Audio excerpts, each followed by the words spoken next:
Alright, mga minamahal, ito na ba yung plot twist na inaasahan natin dito kay Lolo Chavit Singson?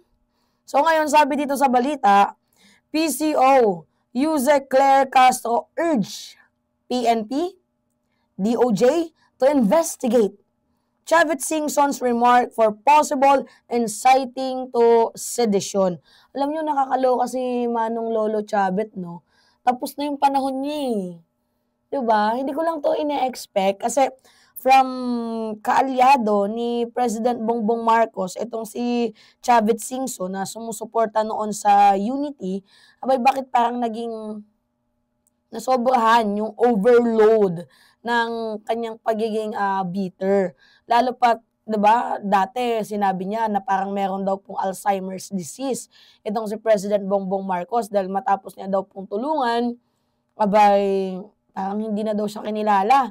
Tapos nagalit daw siya dahil sa isang pagtitipon daw, binanggit ng anak niya na nandiyan si Manong Chavit, oh, ba't di man lang daw siya ni-recognize. Eh, 'di ba in the first place after ng halalan nagpasalamat naman sa inyo si PBBM, 'di ba? So bakit parang 'di ba, bakit parang galit na galit kayo? Eh, may bali-balita na mukhang natatamaan daw ang negosyo, di umano ha, ni Manong Chavit. Kung kaya't ganito na lang ang kanyang, reaksyon, ang kanyang mga sinasabi, 'di ba, dito kay President Bongbong Marcos. Background lang tayo, para sa mga taong hindi nakakaalam na itong si Chavit Singson ay matagal na po yang politiko. Hindi lang politiko, negosyante din. Pero kung titingnan ninyo mga minamahal ang pattern, mahilig mukhang, di umano mukhang mahilig siyang gumamit ng ganitong klaseng estilo. Yung panghihikayat ba? Kasi this is not the first time na ginawa yan ni Chavit Singson. If you will remember, panahon ni President Erap Estrada, 'di ba nakilala yan itong si Chavit Singson bilang isa sa pinaka-vocal and vocal and trusted, pinaka-vocal na kritiko. At ayon din sa mga ulat noon, itong si Chavit Singson ay isa din po sa mga nakisawsaw sa kilos protesta at mayroon din daw pong halong pera para mapatalsik itong si Estrada before. So, ibig sabihin, hindi lang 'to yung unang pagkakataon ni Chavit na gumawa ng ganitong klaseng taktika. Yung taktika na mang-uudyok lalo na sa mga kabataan na kumilos sa kalsada. Tingnan ninyo yung nangyari sa mga kabataan do'n, nagsuntukan. Biruin niyo pinapag-absent niya, hindi mag-rally kayo karapatan ninyo 'yan.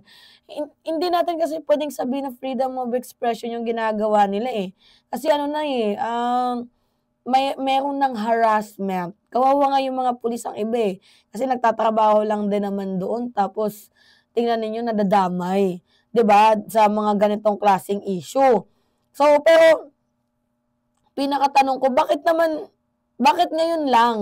Kung ayaw ni Chavit Singson ng korapsyon, ba't ngayon lang siya pumutak, 'di ba? And ayon sa Malacanang, maybe meron daw pong personal na motibo itong si Chavit. Kasi kung matatandaan nga ninyo, abay mukhang sabi sa ulat ng balita na hindi daw po napagbigyan ang kanyang mga kahilingan ni President Bongbong Marcos. So ngayon, imbis na manahimik, oo, abay nagpupuputakte, nag-iingay, 'di ba? Alam ninyo yung Alzheimer's disease issue ni Chavit na kay PBBM na parang hindi marunong daw magtanaw ng utang na loob. Like, mga minamahal, huwag kayong ganyan ha. Kasi naranasan ko din yan. Ang hirap kapag meron kang utang na loob sa isang tao. Kasi can you imagine, hindi mo naman sinabing tulungan mo siya eh. Nagkusa ka, 'di ba, na tumulong.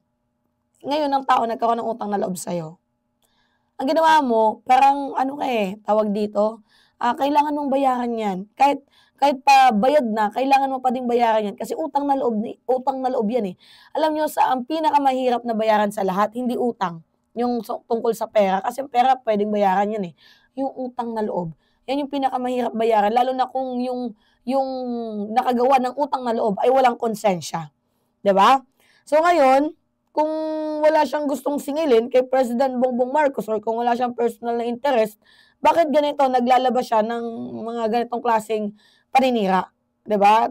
Itim, itim. Tapos inano niya pa yung mga influencer, 'di ba?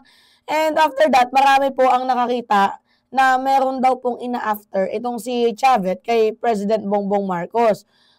In terms of project, paboran ng posisyon, 'di ba? So dahil sa hindi lang napagbigyan, abay parang gantihan ang nangyari, 'di ba? Sa pamamagitan ng pag-uudyok ng kaguluhan, idinamay pa yung mga kabataan.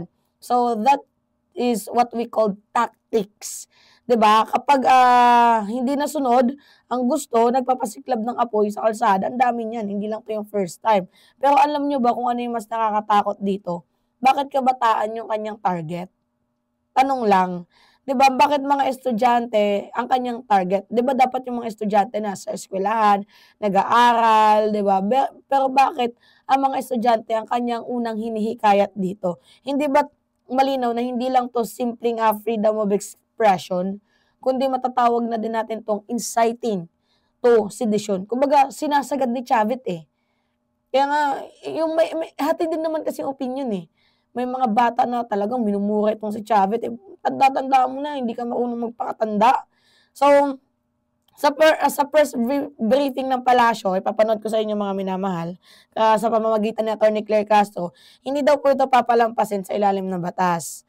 So, kung meron man daw pong inciting to sedition na nakikita, ay mabigat na kaso daw po yan. At kung tutuusin, hindi lang po ito laban sa Pangulo, kundi laban na po ito sa buong Estado, yung ginagawa ni Chavez Sison. Kasi kapag pinabayaan 'to, maaaring masanay itong si Lolo Chavez, 'di ba? Baka masanay ang iba at uulit-ulitin yung ganitong klaseng panghihikayat at gamitin sa politika laban sa mga, kalaban nila, 'di ba, mga minamahal?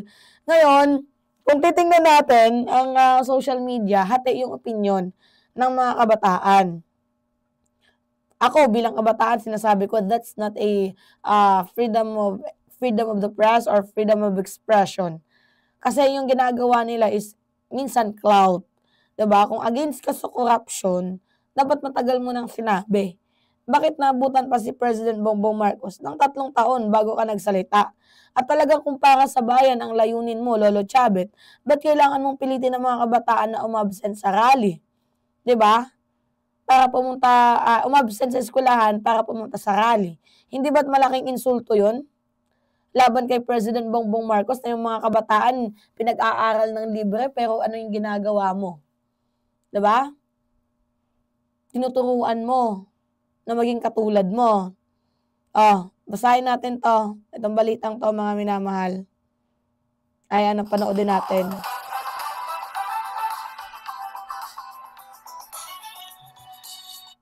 Kanina sa tanong patungkol kay Chavez Singson, ang gusto po ng Pangulo ay managot ang lahat na maaaring managot at lahat na maaaring sangkot sa marahas na nangyari. Ilan lamang, pero naging marahas ang ilan sa naging rally nitong linggo. So tayo na po ang makikiusap sa pamunuan po, especially kay Secretary John Vic Remulla, kay Acting PNP Chief General Natats Jr., and of course sa DOJ, na busisiin mismo ang mga sinabi ni Mr. Chavez Singson. Dahil doon, inakit niya ang mga kabataan, especially high school students, college students, at karamihan dito malamang ay mga minor de edad, upang malaman nila at iniyahan ito na huwag pumasok sa eskwelahan. At habang hindi bumababa ang mga taong gusto nilang pababain. At sila pa, at si Mr. Chavez Singson pa ang nagsabi na hayaan ng mga magulang ang mga batang ito na tumayo para sa isang revolusyon para sa korupsyon. So, dapat maimbestigahan ito upang malaman kung siya ay maaaring makasuhan ng inciting to sedition. Okay. Rinig ninyo, mga minamahal. Actually, pwede. Kasi meron din siyang mga pahayag na sedition kasi ano yun tawag dito, online. Rebellion kasi personalan. Pero both diyan parang paras na ginawa ni Lolo Mo Chavez. And totally agree, mga minamahal. He needs to be held accountable for his words and for his action. And it should not be tolerated. Dapat matuto. Wala talagang kadalaan. Etong si Chavez. 'Di ba? Kaya nga, ang dami nagsasabi dapat i-boycott daw yan Oo, yung mga pag-aari niyang bus company, dapat daw i-boycott daw yan 'Di ba, mga minamahal? So, may nag-comment, may Chavez sigurong project sa DPWH kaya gigil din kay PBBM. We do not know lang, mga minamahal, 'di ba? Pero kapag merong usok, merong apoy. So, yun lamang po. So, okay. May nag-comment. Klaro na sinabi niya na wag sundin ng presidente. That is seditious. Kung gusto niya, mga taong mag-akla sa gobyerno sa pamamagitan ng hindi alintuntunin ng mandato ng presidente. Kung ayaw ng tao, dapat yung tao yung nagkukusa. Pero bakit may panghihikayat? Bakit may bayaran di umano? Magkano ba yung mga binayad sa influencer para pumunta dyan?